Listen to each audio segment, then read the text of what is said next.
A lot of our clients come to us really with the main question of how do I derive the value of what I'm worth when talking to these potential employers? And obviously there's many ways that you can come up with that. Some of them are objective, some of them are subjective.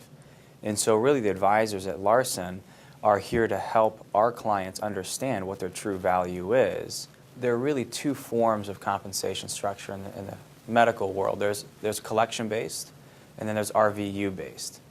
And so again, our job is to make sure that from an RVU standpoint, you really understand what CPT coding is, how much RVUs are worth, what areas, where do you have room to negotiate what the conversion factor is for an RVU per your specialty, per the location, how does Stark Law play into all of this?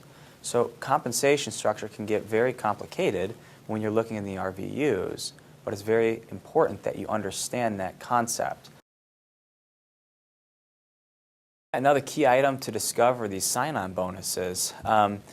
These are really, in my opinion, a way to bring your overall compensation package to where it needs to be.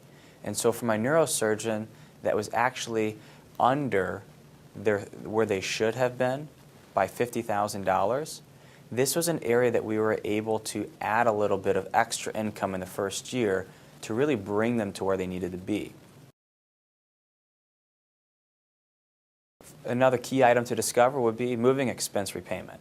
And this is going to really be probably closer to $5,000 to $10,000 depending on your specialty.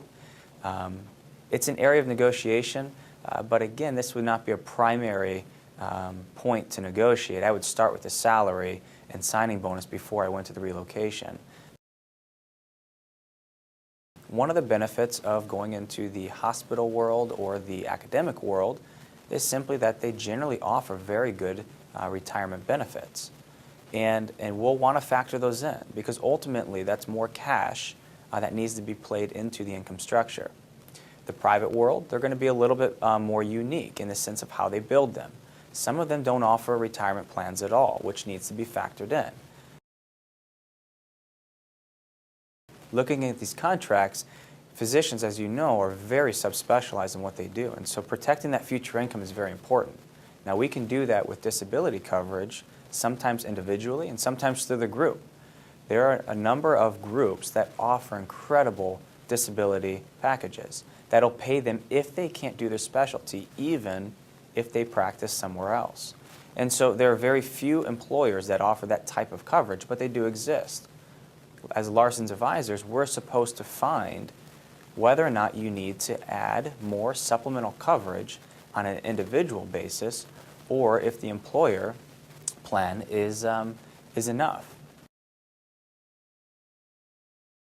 The two different types of malpractice coverage are going to be occurrence-based and then there's going to be claims-made. Most hospital and academic institutions are going to be built on an occurrence-based model. What this means is that there's no need for tail coverage. Now on the private world, most of them are going to be claims-made, meaning there needs to be some tail coverage if you ever left. So as a Larson advisor represents you, it's important to make sure that they look ahead in the contract to see whose responsibility is it to pick up the cost for tail coverage, which can be very expensive depending on how long you've practiced and what your specialty is. Another key finding that we look at, of course, are non-compete clauses. Over 50% of practices that are started right out of training are actually not a long-term relationship. And this is where it's important to make sure you understand what your options are, especially if you move to a city where you have family in town and you really don't want to leave that city. Now, not every state will recognize a non-compete law.